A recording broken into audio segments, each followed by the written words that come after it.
I'm working on my bike once again, but I think this time it's nearing its completion finally.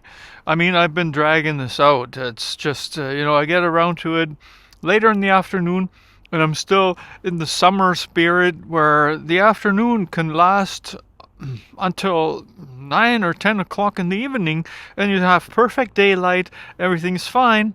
But these days we're in mid-November, believe it or not, there's no white stuff around here, which is amazing. But the sun, if we get any, goes down early, and by 5 o'clock you're pretty much walking around in the dark. So I gotta hurry up. I only want to do the breaks today. Hello and welcome to another episode of Winter Bike Chronicles. This is edition number 4, and I am George Schlacek. This old winter bike of mine has probably never gotten this much attention during its entire 40-year lifespan. While I've already discussed its shortcomings for winter application in previous episodes, the bike is so well built that even after countless overhauls and exposure to the elements season after season, it survived. In this episode, I'll show you how to replace and adjust the rear brake pads without replacing the cable. Please note that those brakes are not original. There used to be old-fashioned center pull brakes on this bike like this, but they were so ineffective that I often got scared descending the hills in the river valley here in Edmonton. A friend who used to have his own bike shop braced on some bosses for V-brakes, and I converted it. It made a huge difference in braking performance, and I definitely don't regret it. While I like old bicycles just the way they were made, being able to stop the bike after descending a hill at high speed is kind of nice too. If you're planning on doing such a conversion, it's best to use the brake handles that came with your V-brakes. The pull ratio is slightly different from the center pull ones. I did not do that, and it caused problems when trying to remove either wheel from the frame with the tires inflated. The Schwalbe tires are a bit skinnier though, and I don't have to deflate those to remove them. Okay, if you want to watch me do the brake, the rear brake, that's next. The brake pads I'm using are nothing special. They are inexpensive Alhonga brand. There are better ones on the market, but I know these ones work. The only thing is I think they wear out faster than the Cool Stop, for example. I got links to both of these in the description. Order yours now.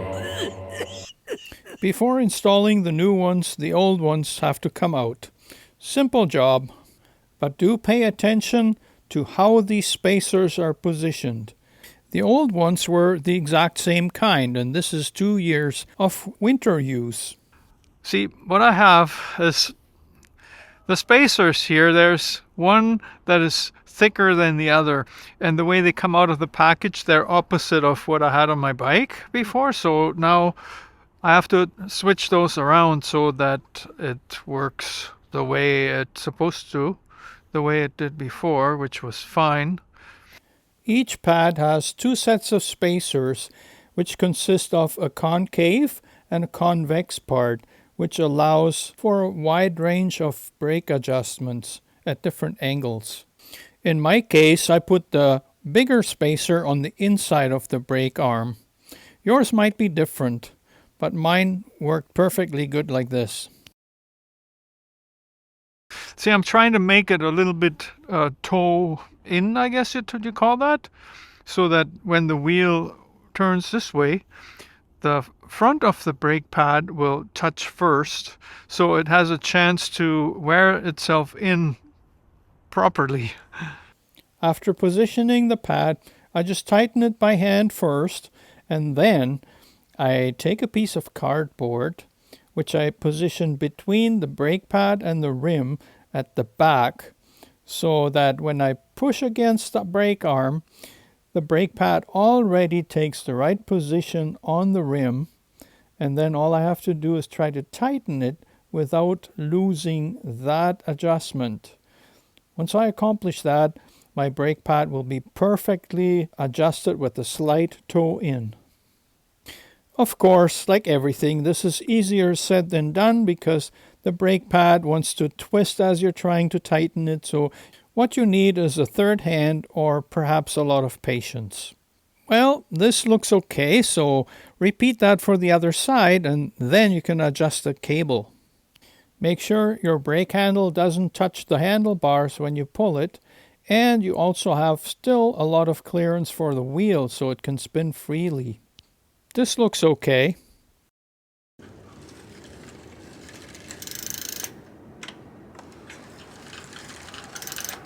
Celebrate by eating a peanut butter cookie or a banana and then take the bike for a spin and try out the brake. I was almost out of daylight and then the camera battery died.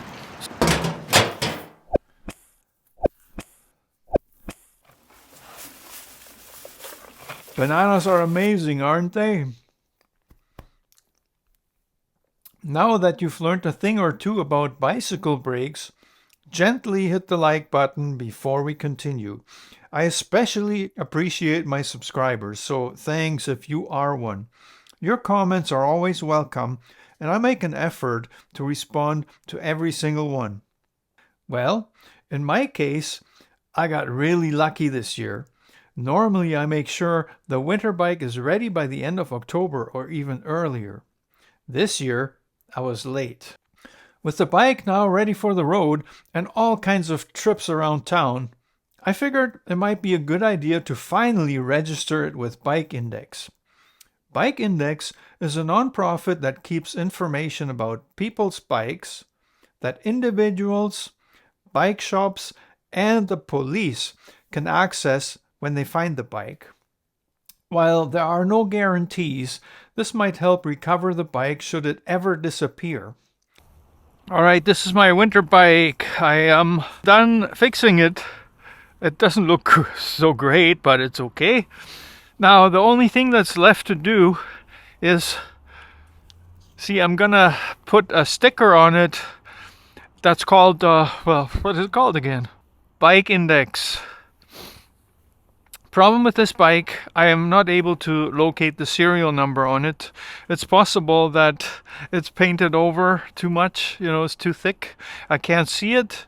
So I'll put the sticker on there anyways, and I'm going to register it. I'm probably just going to put unknown and see if the system will accept that. And then I think there are some possibilities there where you can describe the bike in some way. So this is not a really common bike, so I could probably find some unique features on it that I can mention there, and then hopefully that'll be okay. But hopefully nobody will ever touch this thing, because I don't want it stolen. That'd be horrible, really. Put the sticker right there. Before going online, I just write down the sticker number and whatever other information I can think of with the bike. For example, that my serial number is unknown, brand of the bike is Norco, and obviously it's orange. Bike Registry recommends that you never use a cable lock alone to lock your bike, but a quality U-lock and some kind of chain or cable. And you always make sure that both wheels and the frame are locked to the bike rack. Now let's have a look at how to register your bike. You will have to open up an account at bikeindex.org.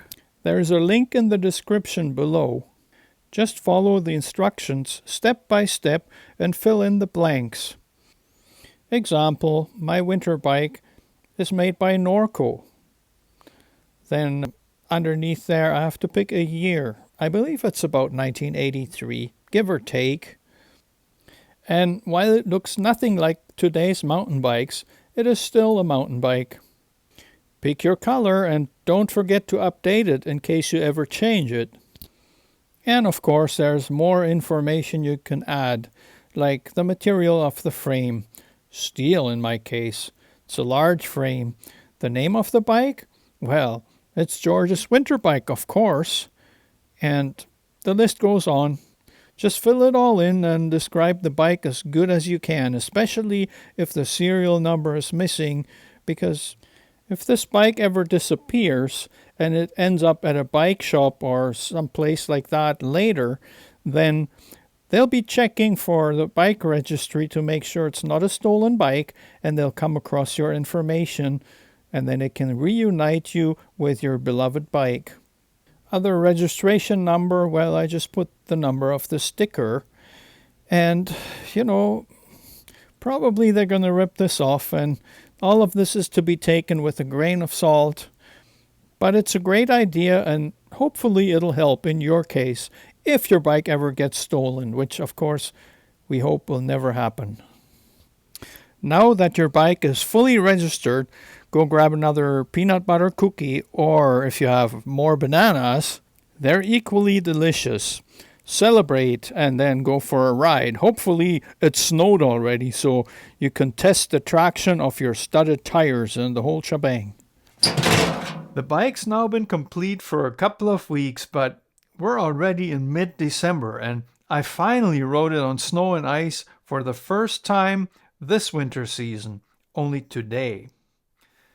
The next episode of this series will be a follow-up, probably midwinter or even early spring, to show you how the bike survived yet another winter and what it might need in the future. I hope you enjoyed this video as much as I did, and maybe share it with a friend who might benefit from it. Got a few minutes? May I suggest another one selected just for you? How about this one right here?